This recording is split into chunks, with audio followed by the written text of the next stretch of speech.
भारत और पाकिस्तान के दरमियान इंडस वाटर ट्रीटी का जो तनाज़ा है उसके हवाले से दी हेग में कायम सालसी की बैनुल अक़वामी अदालत परमानेंट कोर्ट ऑफ आर्बिट्रेशन ने अपने एक हालिया फैसले में भारत को पाबंद किया है कि वो पाकिस्तान के लिए मुख्तस मगरबी दरियाओं का पानी बहने दे। आपको याद होगा कि चंद माह पहले जब भारत और पाकिस्तान की टेंशन्स बढ़ गई थी तो भारत की तरफ से वज़ीर आज़म मोदी ने कहा था कि हम नहीं मानते इंडस वाटर ट्रीटी को, हम पाकिस्तान को के दरिया बंद कर देंगे, उसके ज़राअत तबाह कर देंगे, हम उसे सिसकने देंगे। लेकिन हमारी तरफ से भी अभी हालिया दिनों में भी ठीक ठाक बयान गए हैं, आर्मी चीफ की तरफ से भी, प्राइम मिनिस्टर की तरफ से, कि आप ज़रा ये करके दिखाएं, हम ऐसा कभी नहीं होने देंगे। तो एक ऐसे मौके पर दी हेग की जो ये अदालत है इसका फैसला सामने आया, प्रेस रिलीज जो है वो पिछले जुमे को आया। इंटरेस्टिंग बात यह है कि ये जो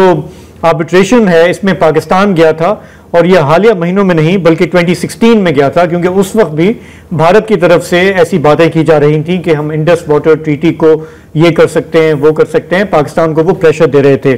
2016 में पाकिस्तान के सेक्रेटरी वाटर एंड पावर थे मोहम्मद यूनुस ढागा, वो सिर्फ हमें प्रोग्राम में ज्वाइन करें। ढागा साहब ज़रा से एक्सप्लेन करें कि मामला तो ये समझें कि कोई 9 साल चलता रहा, अब ये इतना क्लियर एक आ गया है। इसमें मैं देख रहा था भारत जो है उसने कोई ना डिफेंस दिया, ना उसमें शरीक हुआ, ना रिकग्नाइज किया है इस अदालत को। तो इसकी सिग्निफिकेंस, इसकी अहमियत क्या है?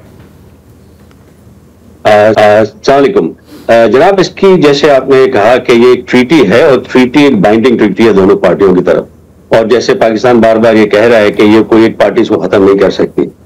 तो इसमें इंडिया ने अपना जो एक आलमी इन्फ्लुएंस था बहुत हद तक यूज किया। जैसे मैंने अर्ज किया कि 2016 में हम ये मैटर ले गए थे वर्ल्ड बैंक का काम है एक सेक्रेटेरिएट के तौर पे, जब हम कहें कि जी आप एक कोर्ट ऑफ आर्बिट्रेशन मुकर्रर करते तो उनको फौरन मुकर्रर कर देनी चाहिए। लेकिन वर्ल्ड बैंक ने 6 साल इस पर पॉज रखा, 2016 से लेके 2022 तक इस मामले को उन्होंने आगे नहीं बढ़ाया। ये 2022 में उन्होंने फिर वो एक कोर्ट ऑफ आर्बिट्रेशन पैनल कर दी और वहां पे ये मामला चला और इन्होंने इस 3 साल के अरसे में इसका फैसला दिया। और इसमें जो भारत जो बार बार ये इंडस ट्रीटी के बारे में बात कर रहा है कि जी हम इसको बेस में डालते हैं, इसके ऊपर भी उन्होंने फैसला दे दिया,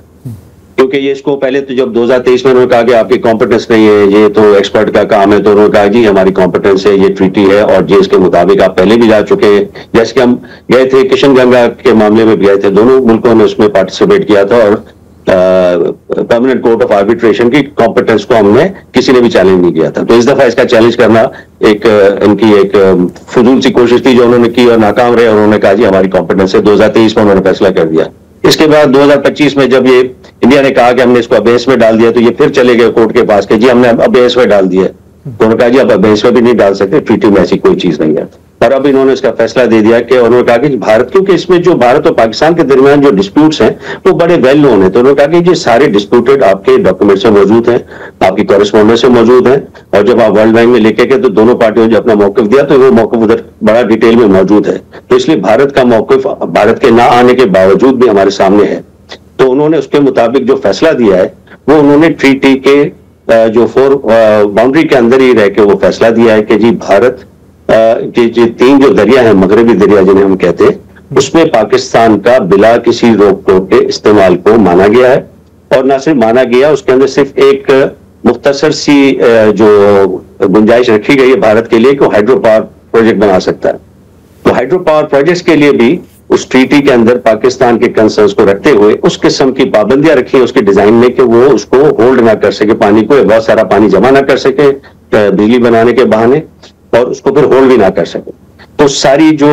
उसकी लिमिटेशंस है। तो भारत ने एक दफा जब बगलीहार का मामला हुआ था, अगर मैं आपको याद करा दूं, तो बगलीहार के मामले में हम लोग चले गए थे न्यूट्रल एक्सपर्ट के पास, दोनों पार्टियां। न्यूट्रल एक्सपर्ट चूंकि एक आदमी होता है, एक इंजीनियर होता है और उसका सिर्फ लिमिटेड एक विजन होता है, तो उसने कहा कि जी भारत अपने जो है बेस्ट प्रैक्टिसेस के मुताबिक डिजाइन कर सकता है। तो उससे भारत इंकरेज होके उसने फिर किशन गंगा में भी और आखिर में रतली में भी उसी तरह का डिजाइन बनाने की कोशिश की। इस दफा कोर्ट ऑफ आर्बिट्रेशन ने बहुत क्लियर ये बात कर दी है कि जी ये बेस्ट प्रैक्टिसेस भारत को अवेलेबल नहीं है इस ट्रीटी में,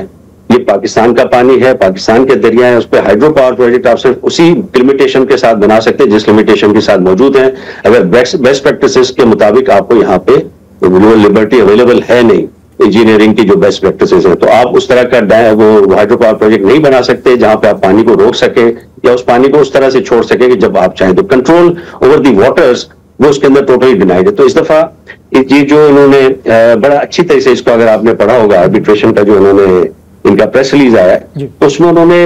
ऑब्जेक्टिव पर और लीगल इफेक्ट भी उन्होंने कहा जी ये बाइंडिंग है और आज भी बाइंडिंग है, चाहे भारत या पाकिस्तान में से कोई इसको ना भी माने तो बाइंडिंग है, तो उसके खिलाफ कोई अपील नहीं हो सकती, ये फाइनल वर्डिक्ट। तो पाकिस्तान के लिए बहुत अच्छी चीज आ गई है। अब जब भी भारत के अंदर कोई सेंस आएगा और इस ट्रीटी के मुताबिक चलने की कोशिश करेंगे तो पाकिस्तान का ये मौकिफ उधर आने के बाद अब ये कहीं अपीलेबल भी नहीं।